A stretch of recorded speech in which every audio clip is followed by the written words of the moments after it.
Hello అండి, నమస్తే. Welcome to విజయ మా ఊరు ఆడియో బుక్స్ ఛానల్. నేను విజయలక్ష్మిని. ఫ్రెండ్స్, నవల స్రవంతిలో శ్రీ ఇందు రమణ గారి భైరవ వాక నవల ధారావాహికగా వినిపిస్తున్నాను కదా. మరి ఈరోజు భైరవ వాక నవల ఆడియో 11వ భాగం వినిపించబోతున్నాను. మరి ఆలస్యం చేయకుండా కథలోకి వెళ్ళిపోదాం. కథలోకి వెళ్లే ముందు ఒక చిన్న రిక్వెస్ట్ అండి, ఆడియో పూర్తిగా వినండి. నచ్చితే గనక తప్పకుండా లైక్ చేయండి, షేర్ చేయండి, కామెంట్ చేయండి. మరి కథలోకి వెళ్ళిపోదాం, పదండి. పోలీసుల హడావిడంతా ఒక్కసారే మాయం కావడంతో గ్యాంగ్ లీడర్ ఊపిరి పీల్చుకున్నాడు. సత్తమ్మ గుడి ముందు కూర్చున్న గ్యాంగ్ లీడర్కి పోలీసులు హఠాత్తుగా మాయం కావడం వెనుక విషయం అర్థం కావడం లేదు. మోనిషా గుడి ముందర పాపని పక్కనే వేసుకుని నున్నగా ఉన్న గచ్చు మీద అలసటతో పడుకుండిపోయింది. అప్పుడు 11 గంటలవుతోంది. సరిగ్గా అదే సమయంలో గ్యాంగ్ లీడర్ జేబులో ఉన్న సెల్ ఫోన్ మోగింది. సెల్ తీసి చూశాడు గ్యాంగ్ లీడర్. పాండే దగ్గర నుంచి వచ్చిందా కాల్. ఆత్రంగా ఆన్ చేసి చూశాడు. సమస్య సాల్వ్ అయింది. ఆడిని పోలీసులకు పట్టించాను. వర్రీ లేదు. మీరు 11:30కి అన్నదానం సత్రంలోకి రండి. మీకోసం కూడా మీల్స్ టికెట్లు తీసుకుంటాను. ధైర్యంగా వచ్చేయండి. అట్నుంచి పాండే చెప్పాడు. గ్యాంగ్ లీడర్ మోనిషాలకు కొంచెం దూరంలో యాచకుడిలా ఒంటరిగా కూర్చున్న జాకబ్ ప్రతి క్షణం గ్యాంగ్ లీడర్నే గమనిస్తున్నాడు. ఏం జరిగిందో తెలుసుకునేలోగా గ్యాంగ్ లీడర్ మోనిషాని లేపాడు. నిద్ర నుండి లేచి కూర్చుంది మోనిషా. పోలీసులు మాయమయ్యారు. ఇక మనకి భయం లేదు. లే, వెళ్ళాలి అన్నాడు గ్యాంగ్ లీడర్. అక్కడే కూర్చున్న జాకబ్కి విషయం ఎలా చేరవేస్తాం అడిగింది మోనిషా. పద, పాపనెత్తుకో చెప్పాడు గ్యాంగ్ లీడర్. ఇద్దరూ పాపనెత్తుకుని వెళ్తూ జాకబ్కి మాత్రమే వినిపించేలా, పోలీసులు లేరు, భయం లేదు, నీ పని నువ్వు కానివ్వు అని చెప్పి ముందుకు కదిలిపోయారు గ్యాంగ్ లీడర్, మోనిషా. జాకబ్ తన బట్టల మూట గుండెలకు అదుముకున్నాడు. అందులో ఉన్న సామగ్రిని ఎలాగైనా గుడి వెనుక ఉన్న తోటలోకి చేర్చాలి. అది అతని విధి. ముష్టివాడిలాగే ఈ రోజంతా గడపాలి. అయితే గుడి వెనుక ప్రాంతానికి తాను ఎలా వెళ్ళాలి? గుడి వెనుక కొండ నానుకుని ఉన్న ఇళ్లలో ముష్టి అడుక్కుంటూ ఆ ప్రాంతానికి చేరుకోవాలి. అక్కడ సురక్షితమైన ప్రాంతంలో ఇందులో ఉన్న ఆయుధాలు భద్రపరచాలి. అది తన పని. మనసులోనే తన పని, తను చేయాల్సిన విధి తలుచుకుని సమాయత్తమయ్యాడు జాకబ్. అర్ధరాత్రి 12 గంటలకు మళ్లీ తామంతా కలుసుకుంటారు.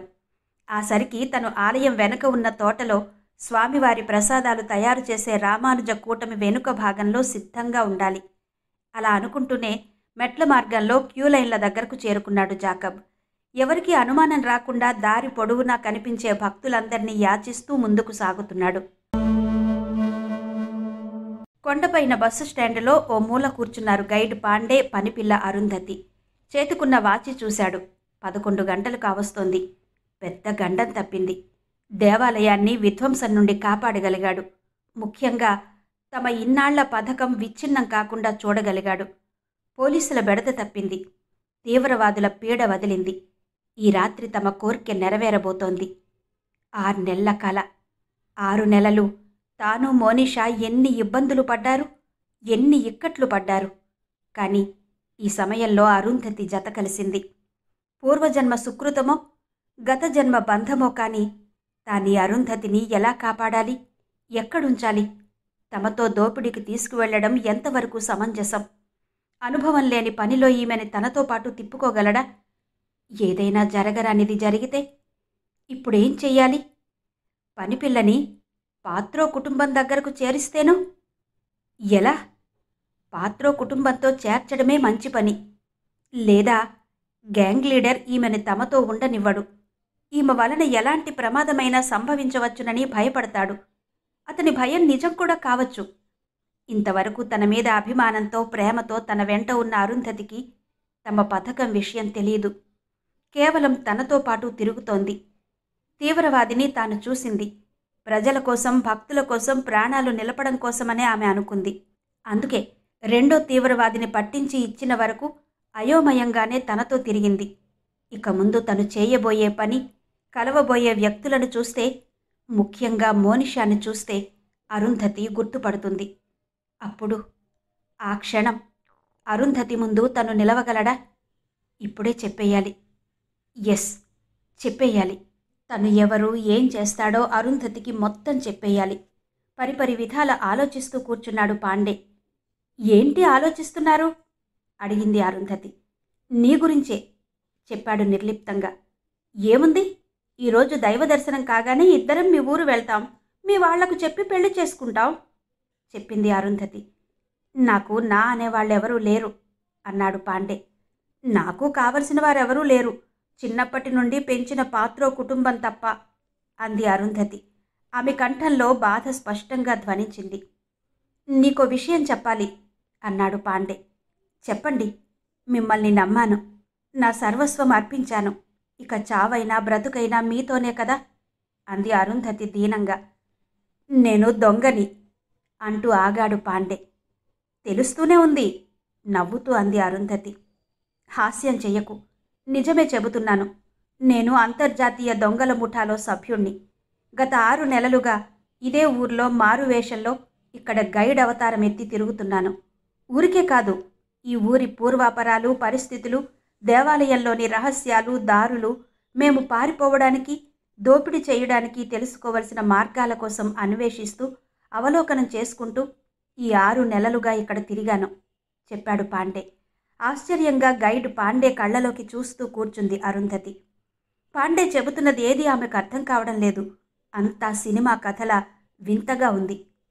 నువ్వలా చూడకు, నీ చూపులకు తట్టుకోలేకే నీ ప్రేమలో పడ్డాను, నీ ఆదరణపూర్వక అభిమానాన్ని వదులుకోలేకపోయాను చెప్పాడు పాండే. తెలుసు తలదించుకుంటూ అంది అరుంధతి. ఈరోజే ఈ దేవాలయాన్ని దోచుకోబోతున్నాము నెమ్మదిగా అరుంధతి చెవి దగ్గర చెప్పాడు పాండే. ఉలిక్కి పడింది అరుంధతి. మొట్టమొదటిసారిగా పాండేని చూసి భయపడింది. తీవ్రవాదిని చంపినప్పుడు కాస్త భయపడ్డ పాండే హీరోయిజానికి కించిత్ గర్వంతో, మరికొంచెం ఆనందంతో ఉప్పొంగిపోయింది.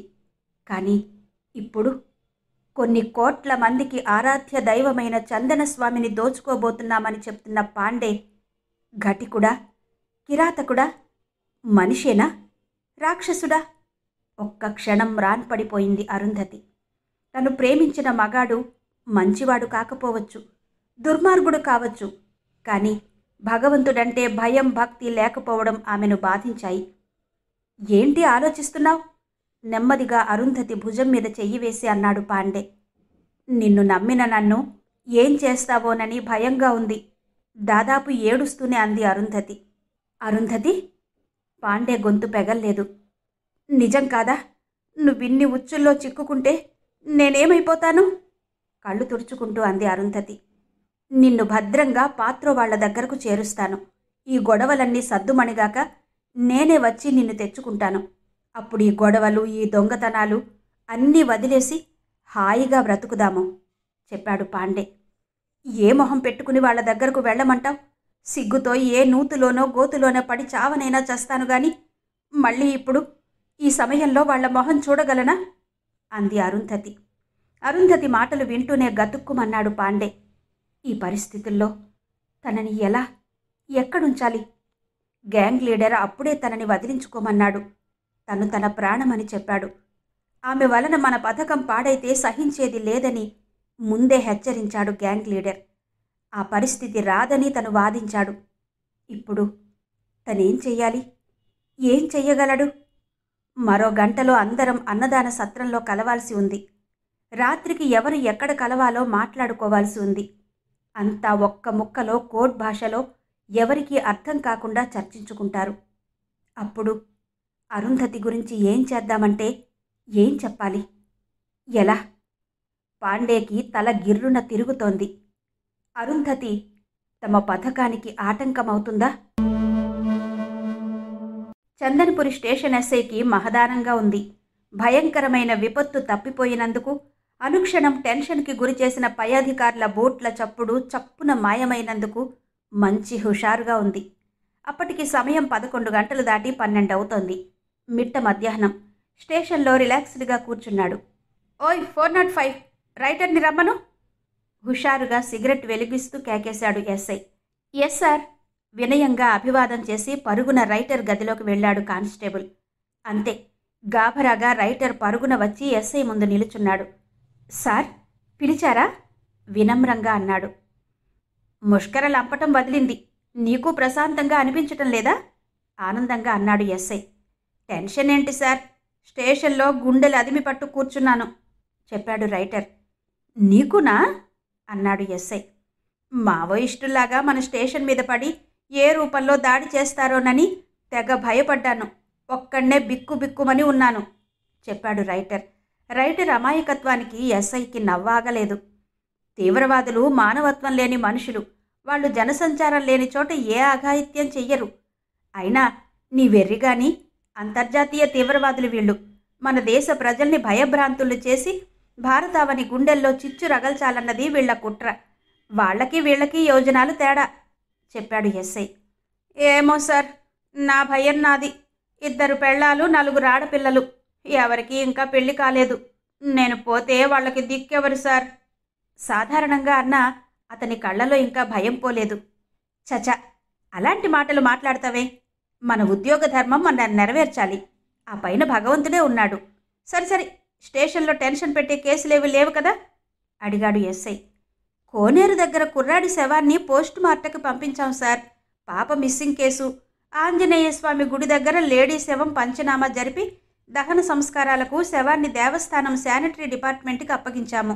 ఆ పిల్లాన్ని మన లేడీ హోంగార్డ్కి ఇచ్చి వాళ్ళ ఇంటికి తీసుకువెళ్ళి స్నానం చేయించి ఏదైనా తినిపించి తీసుకురమ్మన్నావు సార్ చెప్పాడు రైటర్. ఇంకేం కొత్త కేసులు రాలేదు కదా అడిగాడు ఎస్ఐ. మీకు తెలిసిందే కదా, ఎవరో గైడ్ ఒరియా యాత్రికులతో వచ్చిన ఓ అమ్మాయిని తీసుకుపోయాడని వాళ్ళు రిపోర్ట్ ఇచ్చి కొండపైకి దర్శనానికి వెళ్లారు. ఆ అమ్మాయిని ట్రేస్అవుట్ చెయ్యాలి చెప్తూ నసిగాడు రైటర్. అయిపోయింది కదా, నేనింటికి వెళ్ళి రావచ్చా అడిగాడు ఎస్ఐ. సార్, చిన్న విషయం చెప్పాడు రైటర్. చెప్పు కుతూహలంగా చూశాడు ఎస్ఐ. కోనేరులో కుర్రాడు కాలిజారి పడలేదు సార్.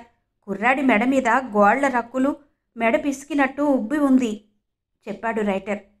వాట్? మెడ పిసికి చంపారంటావా అదిరిపడ్డాడు ఎస్ఐ. అవును సార్, శవాన్ని పోస్ట్మార్టంకి పంపే ముందు నేను కూడా పరీక్షగా చూశాను. యాదృచ్ఛికంగా కోనేరులో కాలు జారి పడలేదు. ఎవరో మెడ పిసికి చంపి పడేశారు చెప్పాడు రైటర్. ఎస్ఐలో అంతవరకు ఉన్న ఆనందం, ఉత్సాహం పటాపంచలైంది. అతనిలో మళ్లీ టెన్షన్, అటెన్షన్తో పాటు డిటెక్షన్ ప్రారంభమైంది. ఎవరు? ఎందుకు? ఆ పూల కుర్రాన్ని చంపాల్సిన అవసరం ఏముంది? ఎవరికుంది? అప్రయత్నంగా అన్నాడు ఎస్ఐ. వరాహ పుష్కరిణి ప్రాంతానికి తెల్లవారుజామున ఎవరెవరు వచ్చారో అందర్నీ వాకప్ చేశాం సార్. ఒక వ్యక్తి మాత్రం చెప్పడం ఆపాడు రైటర్. ఆ వ్యక్తి? ఆతృతగా అన్నాడు ఎస్ఐ. ఒక వ్యక్తి మాత్రం ఆ కుర్రాన్ని ఎవరో స్త్రీ కోనేట్లో పడేయడం చూశాడట. నీళ్ల శబ్దం రావడంతో ఆ దృశ్యం చూశానని ఆమె పిచ్చిదానిలో ఉందని చెప్పాడు అని చెప్పడం ముగించాడు రైటర్. పిచ్చిదా? ఆశ్చర్యంగా అన్నాడు ఎస్ఐ. అవును సార్ అన్నాడు రైటర్. ఇక్కడ కొండపైన, దిగువన, మెట్ల మార్గంలోనూ ఎంతమంది పిచ్చివాళ్లున్నారో నీకు తెలుసా అడిగాడు ఎస్ఐ. మగవాళ్ళు 2-3 ఉంటారు సార్. ఆడాళ్ళు 2 ఉన్నారు. ఒక ఆమె గర్భవతి కూడా. ఇంకో కుర్రాడు చిన్నప్పటి నుంచి ఇక్కడే నగ్నంగా తిరుగుతూ ఉంటాడు. వాడు పుట్టుకతోనే ఎర్రోడు చెప్పాడు రైటర్. వెంటనే ఆ 2 ఆడపిచ్చోళ్లను ఎలాగైనా పట్టుకురండి. మీకు ఈ విషయం చెప్పిన వ్యక్తిని ఎటూ పోనివ్వకండి చెప్పాడు ఎస్ఐ. మీరింటికి వెళ్ళి రండి సార్. ఈలోగా వాళ్ళని స్టేషన్కి రప్పిస్తాను చెప్పాడు రైటర్. ఓకే, జాగ్రత్తగా డీల్ చేయండి అంటూ ఎస్ఐ స్టేషన్లో నుండి బయటకొచ్చాడు. కొండ బస్టాండ్లో భక్తులు పల్చబడ్డారు. ఉదయం ఉన్నంత రద్దీ లేదు. భక్తులందరూ కొండపైకి చేరుకున్నారు. ఇప్పుడు కొండపైన చూడాలి. భక్తులతో కిటకిటలాడుతుంటుంది. బుల్లెట్ స్టార్ట్ చేస్తూ అనుకున్నాడు ఎస్ఐ. కొండపైన బస్టాండ్ రద్దీగా ఉంది. చందనస్వామి దర్శనం చేసుకున్న భక్తులంతా ఆలయం నుండి నేరుగా కొండ దిగువకు వెళ్లడానికి బస్టాండ్కు చేరుకుంటున్నారు. కొండపైన ఉన్న బస్టాండ్కు ఎదురుగానే చందనస్వామి నిత్యాన్నదాన సత్రం ఉంది. అన్నదానంలో భోజనం చేయడం ఒక వరంగా భక్తులు భావిస్తారు. శ్రీ స్వామివారి ప్రసాదంగా తలచి చిన్న పెద్ద, బీద పేద తేడా లేకుండా అందరూ అక్కడ సహపంక్తి భోజనంలో పాల్గొంటారు. అన్నదాన సత్రం దగ్గర క్యూ చాలా ఎక్కువగానే ఉంది. భోజనాలు 11 గంటలకే ప్రారంభించడం వల్ల అప్పటికే కొందరు భక్తులు 2వ ద్వారం నుండి భోజనాలు ముగించుకు వచ్చేస్తున్నారు. భక్తులు భోజనాలు కాగానే టేబుల్స్ అన్నీ తుడిచి క్యూలో ఉన్న భక్తుల్ని లోపలికి విడిచిపెడుతున్నారు. అక్కడ గేటు దగ్గరున్న దేవస్థాన ఉద్యోగులు. ఆ క్యూలో మొదటి వరుసలోనే ఉన్నారు గైడ్ పాండే, పనిపిల్ల అరుంధతి, గ్యాంగ్ లీడర్ మోనిషా, మరో 2 ముఠా సభ్యులు. అందరూ ఒకరి వెనుక ఒకరు నిలబడ్డారు. ఒకరికి ఒకరు పరిచయం లేనట్టే నిలబడ్డారు. ఎవరికీ అనుమానం రాకుండా తమ కోడ్ భాషలో అస్పష్టంగా వారికి మాత్రమే అర్థమయ్యేలా అప్పుడప్పుడు మాట్లాడుకుంటున్నారు. దేవస్థానం ఉద్యోగి తలుపులు తెరిచాడు. పొలోమని క్యూలో ఉన్న భక్తులందరూ ఒకరినొకరు తోసుకుంటూ అన్నదానం హాల్లోకి చేరుకున్నారు. ఎవరికి వారు టేబుల్ దగ్గరకు పరుగందుకుని కూర్చుంటూ తమ వారి కోసం జాగా అట్టే పెడుతున్నారు. గైడ్ పాండే ముందుగా అందర్నీ నెట్టుకుంటూ వెళ్ళి తమ వారందరికీ వరుసగా కూర్చోవడానికి తన పక్కనే జాగా అట్టిపెట్టాడు. ఆ వెనకే అరుంధతి, గ్యాంగ్ లీడర్, అతని పక్కన మోనిషా పాపని ఎత్తుకుని కూర్చుంది. ఆ పక్కనే ఇద్దరు యువకులు కూర్చున్నారు. పాండేకి అవతలి పక్కన పనిపిల్ల అరుంధతి మౌనంగా తలదించుకు కూర్చుంది. దర్శనం చేశాక కదా అన్నదానం టిక్కెట్లు ఇస్తారు. ఇన్ని టిక్కెట్లు నీకెలా దొరికాయి? గ్యాంగ్ లీడర్ అడిగాడు పాండేని. ఈ అన్నదాన సత్రంలో ఒక ఆయన ఉన్నాడు. చుట్టాలొచ్చారని చెప్పి ముందుగానే తీసుకున్నాను. అది వాళ్ళు నాకు కొత్తగా పెళ్ళయిందనుకుంటున్నారు చెప్పాడు పాండే. ఈ అమ్మాయినేం చేద్దాం? గ్యాంగ్ లీడర్ అడిగాడు. అంటే? పాండే ఆశ్చర్యంగా చూశాడు. మనతో కష్టం కదా గ్యాంగ్ లీడర్ అన్నాడు. అప్పటికేదో ఆలోచిస్తాను, అంతవరకు నాతోనే ఉంటుంది అన్నాడు పాండే. ఇప్పుడు మనం స్వామివారి దర్శనం కోసం క్యూలో నిలబడితే దర్శనం అయ్యేసరికి ఎంత టైం పడుతుందో అడిగాడు గ్యాంగ్ లీడర్. రాత్రి 7 లేదా 8 కావచ్చు అన్నాడు పాండే. ఆ తర్వాత? అంటే దేవాలయం ఎన్ని గంటలకు మూస్తారు అన్నాడు గ్యాంగ్ లీడర్. రాత్రి 9:30కి స్వామివారికి పవళింపు సేవ చేసి అర్చకులు గర్భాలయం మూస్తారు. రాత్రి డ్యూటీలో ఉండే అటెండర్లు 2-3 మాత్రమే ఆలయంలో కాపలాగా ఉంటారు. మిగతా అందరూ వెళ్ళిపోతారు చెప్పాడు పాండే. ఇప్పట్నుంచి రాత్రి వరకు మనకు దర్శనాలు కావా? ఆశ్చర్యంగా అన్నాడు గ్యాంగ్ లీడర్. భక్తుల రద్దీ చూశారా? అసలే శనివారి మాయే. మధ్యలో స్వామివారికి నిత్య సేవలు, ఆలయం బేడా మండపం చుట్టూ తిరువీధి, ఈలోగా ప్రముఖుల దర్శనాలు చెప్పాడు పాండే.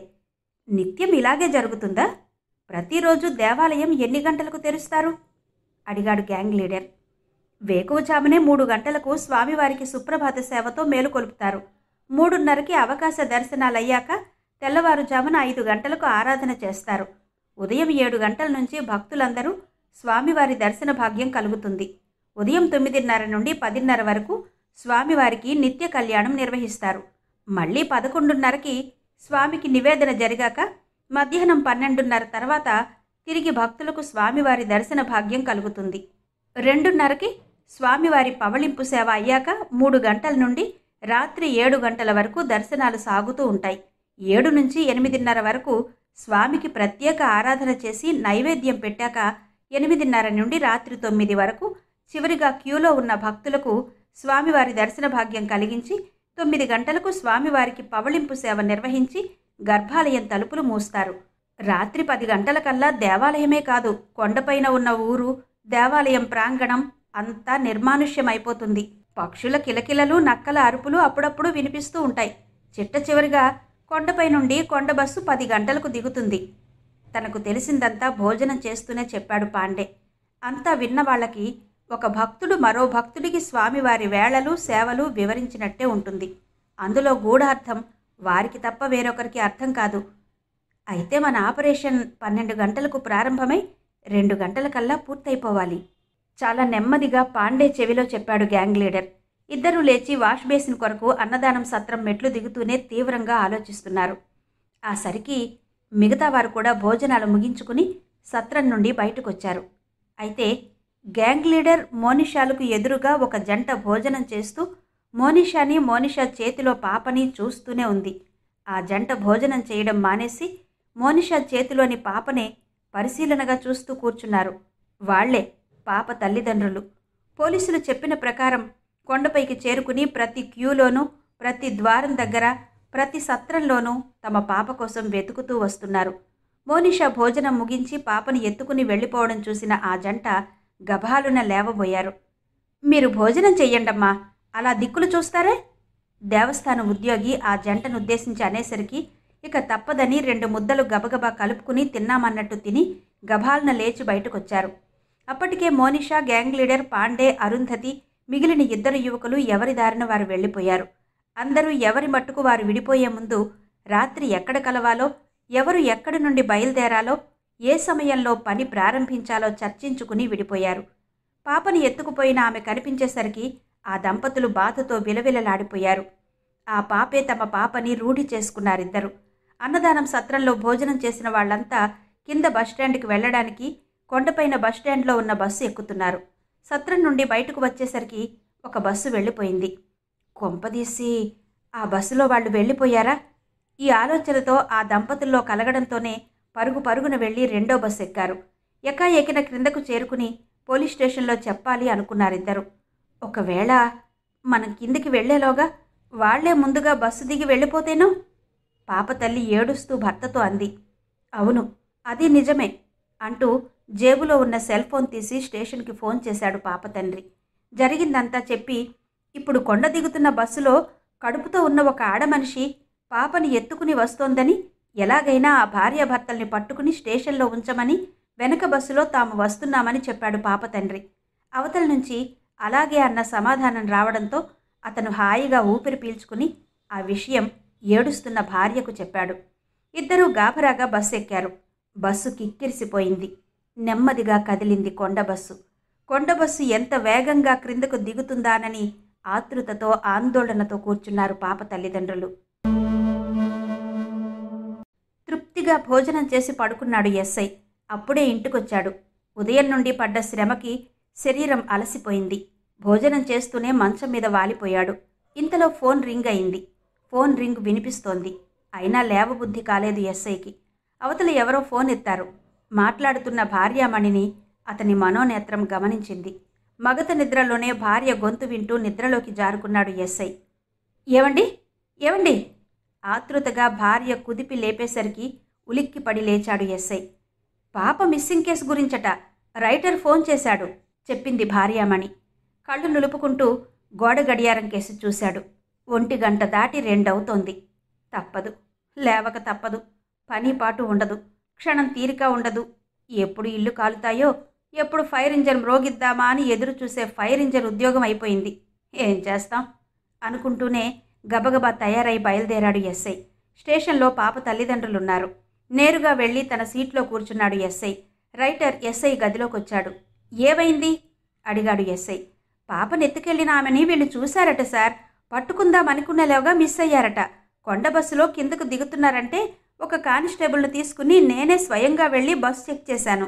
అనుమానించదగ్గ వాళ్ళెవరూ లేరు. ఆ తర్వాత బస్సులో ఇదిగో వీళ్ళిప్పుడొచ్చారు. జరిగింది చెప్పాడు రైటర్. వాళ్ళని రమ్మను అన్నాడు ఎస్ఐ. నమస్కారం పెట్టి ఇద్దరు లోపలికొచ్చారు. పాప మీ పాపేనా? ఖచ్చితంగా చెప్పగలరా? ఎస్ఐ అడిగాడు. అవును సార్, మా పాపే, చెప్పింది పాప తల్లి. మీరన్నట్టు వాళ్ళు కొండ దిగలేదు, మరి ఎలా తప్పించుకున్నారు అడిగాడు ఎస్ఐ. ఏమో సార్, అన్నదానంలో భోజనం అయ్యాక అందరూ కొండ దిగువకు వచ్చేందుకు బస్సు ఎక్కుతున్నారు. వీళ్ళు కూడా భోజనాలు చేసి కొండ దిగిపోయి ఉంటారు అనుకున్నాం, చెప్పారు వాళ్ళు. మీరు చూడలేదా? అయితే వాళ్ళు కొండపైనే ఉంటారు. వాళ్ళని చూస్తే మీరు గుర్తుపట్టగలరా అడిగాడు ఎస్ఐ. ఆమె కడుపుతో ఉంది సార్, మార్వాడి ఆవిడలా ఉంది, చెప్పింది పాప తల్లి. ఇంతలో ఓ పిచ్చిదాన్ని లాక్కుని 2 కానిస్టేబుల్స్ ఎస్ఐ దగ్గరకొచ్చారు. ఇద్దరు కదా, ఒక్కదాన్నే పట్టుకొచ్చారు? ఎస్ఐ ఆ కానిస్టేబుల్స్ని కసురుకున్నాడు. ఈమె ఒక్కరితే దొరికింది సార్. కింద కొండపైన మొత్తం గాలించాం సార్. కడుపుతో ఉన్న పిచ్చిది ఎక్కడా కనిపించలేదు. ఈ ఉదయం నుండి దాని జాడ లేదని యాచకులంతా అంటున్నారు సార్, చెప్పాడు కానిస్టేబుల్. ఎస్ఐని ఆలోచనలు చుట్టుముట్టాయి. మీ పాపని ఎత్తుకుపోయింది కడుపుతో ఉన్న స్త్రీ అంటున్నారు కదా, కొంపదీసి ఈ పిచ్చిది మీ పాపని ఎత్తుకెళ్ళింది ఒకరేనా? ఎస్ఐ తన మనసులోని మాట బయట కనేశాడు. సార్, ఆశ్చర్యపోయాడు రైటర్. పిచ్చిది పాపని ఎత్తుకెళ్ళి ఉంటే ఆమె అలా మార్వాడీ లేడీలా ఎందుకు వేషం మార్చుకుంది? ఆమెతో ఉన్న వ్యక్తి ఎవరు? పరిపరి విధాల ఆలోచిస్తున్నాడు ఎస్ఐ. రైటర్ గారు, మనం కొండపైకి వెళ్ళాలి. మీరు వీళ్ళని తీసుకుని పదండి. నేను సిఐ గారితో ఈ విషయం చెప్పొస్తాను. కొండ మీదనున్న మన కానిస్టేబుల్స్ చేత అన్ని క్యూలు, షాపులు వెతికించండి. హరియప్, చెప్పాడు ఎస్ఐ. రైటర్కి ఆదేశాలు జారీ చేస్తూనే ఏదో ఆలోచన మెరిసేసరికి అదిరిపడ్డాడు ఎస్ఐ. తెల్లవారుజామున కోనేరు దగ్గర పూలమ్మి కొడుకును చంపి కోనేరులోనికి నెట్టేసిన పిచ్చిది ఈ ఆడమనిషి ఒక్కరేనా? అయితే అక్కడ పూల కుర్రాన్ని చంపి ఇక్కడ పసిపాపని ఎత్తుకెళ్ళి ఇప్పుడు వేషం మార్చి దేవాలయ ప్రాంగణంలో ఇంకెవరితోనో సంచరిస్తుందంటే ఎస్ఐకి అంతకంటే ఆలోచనలు ముందుకు సాగడం లేదు. ఏం జరుగుతుందో, ఏం జరగబోతుందో ఊహించడానికి కూడా అంతు చిక్కడం లేదు. ఇదంతా సిఐ గారితో చెప్పాలి. ఆయన ఆలోచనకే ఈ సమస్యను విడిచిపెట్టాలి మనసులోనే అనుకున్నాడు ఎస్ఐ. రైటర్ పాప తల్లిదండ్రుల్ని తీసుకుని కొండ బస్టాండ్కి వెళ్ళాడు. ఇంతలో ఒక కానిస్టేబుల్ ఎస్ఐ గదిలోకొచ్చాడు. సార్, ఉదయం తీవ్రవాదిని పట్టించిన వ్యక్తికి కుర్రాన్ని చంపి పిల్లనెత్తుకెళ్లిన పిచ్చిదానికి సంబంధం ఉందేమో అన్నాడు. ఎస్ఐకి తల గిర్రున తిరిగిపోయింది. ఏమో, ఈ కానిస్టేబుల్ చెప్పిన దాంట్లో నిజం ఉందేమో. పిల్లనెత్తుకెళ్లిన ఆమె పక్కన భర్త వేషంలో ఎవరున్నారు? వాడు వీడు ఒకటేనా? తీవ్రవాదిని పట్టించి భైరవ్వాక దగ్గర తీవ్రవాదిని మట్టుబెట్టిన వ్యక్తికి పిల్లనెత్తుకెళ్లిన స్త్రీకి నిజంగా సంబంధం ఉంటే వాళ్ళు ఏ ఎత్తుగడతో ఇక్కడికొచ్చారు? వాళ్ళ ఎత్తుగడ కనిపెట్టడమో పసిగట్టడమో చేసిన ఈ పులకుర్రాన్ని అందుకే చంపేశారా? అదే నిజమైతే ఆ ఇద్దరి ఎత్తుగడ ఏంటి? పాపని ఎందుకు ఎత్తుకెళ్లారు? ఎస్ఐకి బుర్ర గిర్రున తిరుగుతోంది. ఆలోచనలు ఒకదాని తర్వాత ఒకటి అతని మెదడు మైదానంలో కళ్ళెల్లేని గుర్రాల్లా పరిగెడుతున్నాయి. ఇదంతా సర్కిల్ ఇన్స్పెక్టర్ గారి దృష్టిలో పెట్టాలి. తాను ఏమాత్రం ఆలస్యం చేసినా, జరగరానిదేది జరిగినా చందనపురి స్టేషన్ ఎస్ఐగా తానే శిక్షార్హుడవుతాడు. హుందాగా సీట్లో నుంచి లేచి స్టేషన్ బయటకొచ్చాడు. యజమాని రాక కోసం ముందుకు దూసుకుపోవడానికి సిద్ధంగా ఉన్న రేసు గుర్రంలా నిలబడి ఉంది బుల్లెట్. బుల్లెట్ స్టార్ట్ చేశాడు ఎస్ఐ. ఈ రాత్రికి ఏదో జరగరానిది జరుగుతుందని అతని సిక్స్త్ సెన్స్ ఓ పక్క హెచ్చరిస్తూనే ఉంది. ఆ విపత్తేంటి? దాన్ని ఎలా ఎదుర్కోవాలి? ఎలా ఎలా ఎలా? మధ్యాహ్నం 2 గంటలు కావస్తోంది. ఆ రోజు శనివారం కావడం వల్ల ఉత్తరాంధ్ర యాత్రికులు, ముఖ్యంగా శ్రీకాకుళం నుంచి వచ్చిన భక్తులే ఎక్కువగా ఉన్నారు.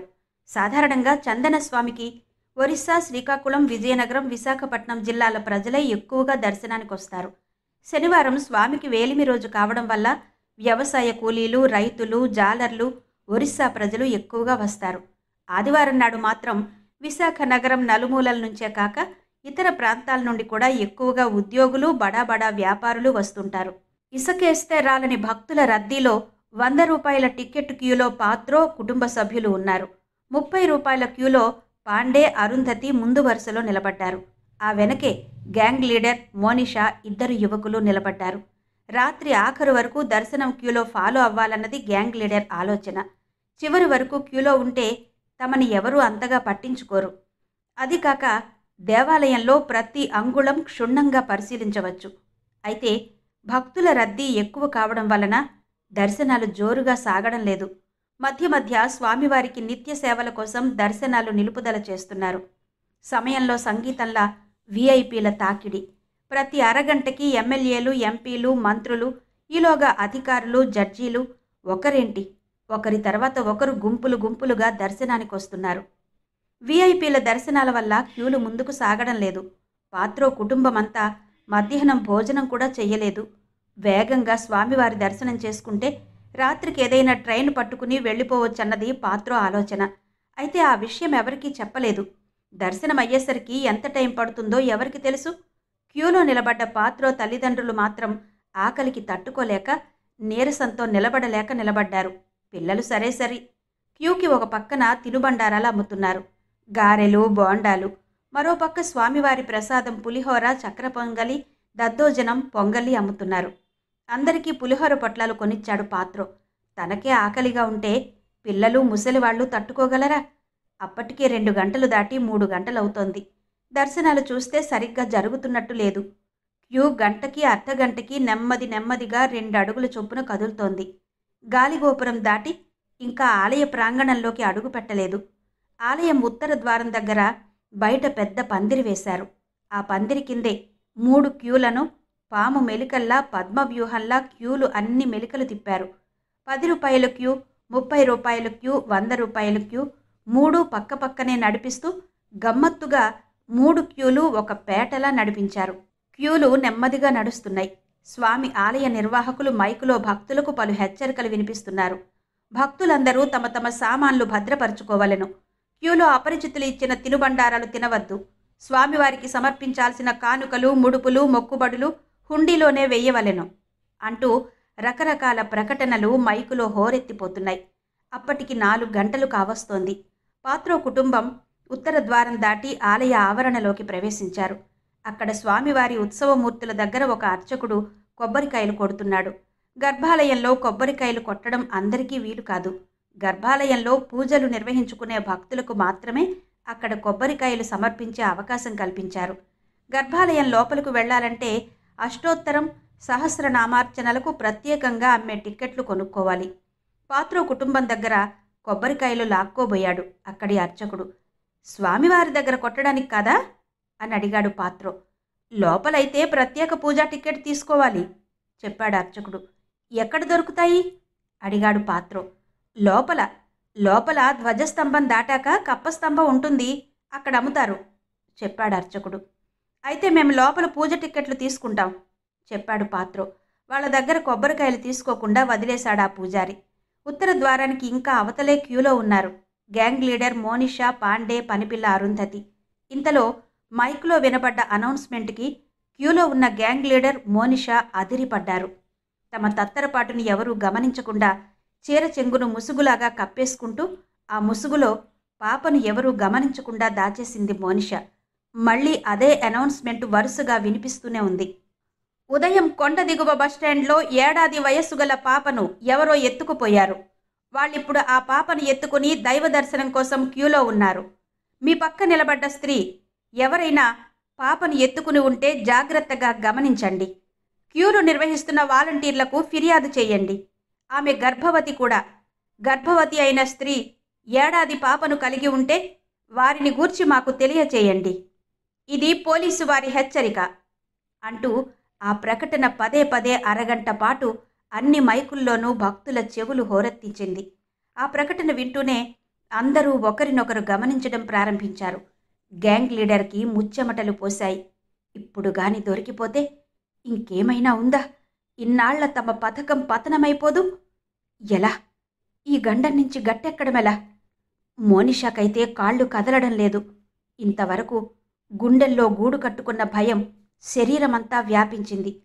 ఆమెకు తెలియకుండానే శరీరమంతా ముచ్చెమటలు పోస్తున్నాయి. ఆ పాపని ఎందుకు ఎత్తుకురావాలి? ఎత్తుకొచ్చి ఇన్ని ఇబ్బందులు ఎందుకు ఎదుర్కోవాలి? ఇదంతా చేసింది గ్యాంగ్ లీడరే. ఇన్నాళ్ళు నువ్వు ఈ ఊర్లో పిచ్చిదాన్లా తిరిగావు, అందరికీ నువ్వు గుర్తుంటావు, అసలే కడుపుతో ఉన్నావు, ఇంకా ఈజీగా నిన్ను గుర్తించేస్తారు. ఎవరికీ నీ మీద అనుమానం రాకుండా ఉండాలంటే 1 ఏడాది పాప నీ చేతిలో ఉంటే నీ గురించి ఎవరికీ అనుమానం ఉండదని చెప్పాడు గ్యాంగ్ లీడర్. అతని మాటల మీద నమ్మకంతో 1 ఏడాది పాపను తను ఎత్తుకొచ్చింది. ఒక విధంగా పాప తన చేతుల్లో ఉండబట్టే ఎవరూ తనని గుర్తుపట్టలేదు, గుర్తించడానికి ప్రయత్నించలేదు కూడా. అయితే ఇప్పుడు ఈ విపత్కర స్థితి నుంచి ఎలా గట్టెక్కడం? తీవ్రంగా ఆలోచిస్తోంది మోనిషా. ఇంకో గంట టైం ఉంటే తామే పాపని ఇక్కడెక్కడో వదిలేద్దామనుకున్నారు. దైవ దర్శనం కాగానే తమకి పాపతో ఇక అవసరం లేదు. చీకటి పడగానే తమ ఆపరేషన్ బిజీలో తాముంటారు. అప్పుడు పాప తమకి అడ్డంకిగా నిలుస్తుంది. దర్శనం కాగానే ఎవరు చూడకుండా తామే వదిలేద్దామనుకున్నారు. కానీ ఇంతలో ఈ అవాంతరం ఎదురైంది. ఏం చెయ్యాలి? క్యూలో అందరూ తమ పక్కనున్న వాళ్లను నిశ్చితంగా పరీక్షిస్తున్నారు. మోనిషాకి ఒక పక్క గోడ, మరో పక్క గ్యాంగ్ లీడర్ ఉన్నారు. క్యూలో ఉన్న టాయిలెట్ గోడ పక్క నుంచే క్యూ సాగుతోంది. గోడను ఆనుకుని ఉన్న మోనిషా 2 అడుగులు వేస్తే ఆ గోడ దాటుతుంది. ఆ క్షణం ఆమెకి ఆ గోడ రక్షణగా ఉంది. గోడ దాటితే 3 క్యూల భక్తుల మధ్యకు వెళ్ళాలి. అప్పుడు ఎవరో ఒకరు తప్పక గుర్తుపడతారు. ఎలా? భయంగా నిలబడింది మోనిషా. అప్పుడు అక్కడ అనుకోకుండా టాయిలెట్ బోర్డు చూసింది. అంతే, చటుక్కున్న టాయిలెట్లోకి దూరింది మోనిషా. విశాలంగానే ఉంది టాయిలెట్. ఓ అరక్షణం గడిపి గాఢ నిద్రలో ఉన్న పాపని టాయిలెట్లో ఓ మూల ఉన్న పెద్ద బకెట్లో అలాగే జాగ్రత్తగా పడుకోబెట్టింది. ఆ బకెట్ పక్కనే చిన్న ప్లాస్టిక్ చేట కనిపించింది. ఆ చేటని బకెట్ మీద మూతలా పెట్టింది. ఎవరూ ఎంత వేగంగా పాపను గుర్తించలేరు. పాప నిద్రలేచి గుక్కపట్టి ఏడిస్తే తప్ప ఎవరూ అక్కడ ఆ బకెట్లో పాప ఉందని గుర్తించలేరు. నెమ్మదిగా తలుపు తెరుచుకుని బయటకొచ్చింది మోనిషా. అప్పటికే గోడను దాటి క్యూ ముందుకు సాగిపోయింది. టాయిలెట్కి అవతల ఉన్నాడు గ్యాంగ్ లీడర్. గ్యాంగ్ లీడర్ దగ్గరకు వెళ్ళి నిలబడింది మోనిషా. మోనిషా చేతిలో పాప లేకపోవడం చూసిన గ్యాంగ్ లీడర్ ఊపిరి పీల్చుకున్నాడు. అయినా మోనిష గుండె దడదడలాడుతూనే ఉంది. ఎప్పుడు ఏం జరుగుతుందోనని భయంగానే ఉంది మోనిషాకి. క్యూ ముందుకు సాగిపోతే బావుణ్ణు అనుకుంది మోనిష. ఇద్దరూ చందనస్వామికి దండం పెట్టుకున్నారు. క్యూ అస్సలు ముందుకు కదలనని పాడైన మోటార్ సైకిల్లా మొరాయించు కూర్చుంది. క్యూకు ఎదురుగా ఉన్న గోడ గడియారం 4 గంటలయిందని చూపిస్తోంది. అందులో సెకన్ల ముల్లే స్లోగా తిరుగుతుందేమో అన్నంత టెన్షన్లో ఉన్నారు మోనిష, గ్యాంగ్ లీడర్. గోడ గడియారంలోని సెకన్ల ముళ్ళు శబ్దం వీరికి మాత్రమే వినిపిస్తోంది. టక్ టక్ టక్మని నెమ్మదిగా కదులుతూ మీదకొస్తున్నట్టు భయంతో బిగుసుకుపోతూ నిలబడ్డారు. ఇద్దరూ లీలగా బాత్రూమ్ కేసి చూస్తూ ఓ చూపు గడియారం కేసి ఒక చూపు టాయిలెట్ మీద ఉంచారు. ఎవరో భక్తురాలు టాయిలెట్లోకి వెళ్ళింది. మోనిష భయంతో మరింత బిగుసుకుపోయింది. శ్రీ ఇందూ రమణ గారి భైరవవాక నవల ధారావాహిక 11వ భాగం విన్నారు కదా. మిగిలిన కథ రేపు సరిగ్గా ఇదే సమయానికి, అంటే రాత్రి 7 గంటలకు మీ ముందుకు తీసుకొస్తాను. అంతవరకు సెలవు. అయితే సెలవు తీసుకునే ముందు ఒక చిన్న విన్నపం అండి. ఈ కథ మీద, ఆడియో మీద మీ అభిప్రాయాల్ని నాకు తప్పక తెలియజేస్తారు కదూ. అలాగే వీడియోని లైక్ చేయడం మాత్రం మర్చిపోవద్దు. మీ కమెంట్స్ కోసం ఎదురు చూస్తూ మళ్ళీ రేపు సరిగ్గా ఇదే సమయానికి 7 గంటలకు ఇక్కడే కలుసుకుందాం. అంతవరకు సెలవు. నమస్తే.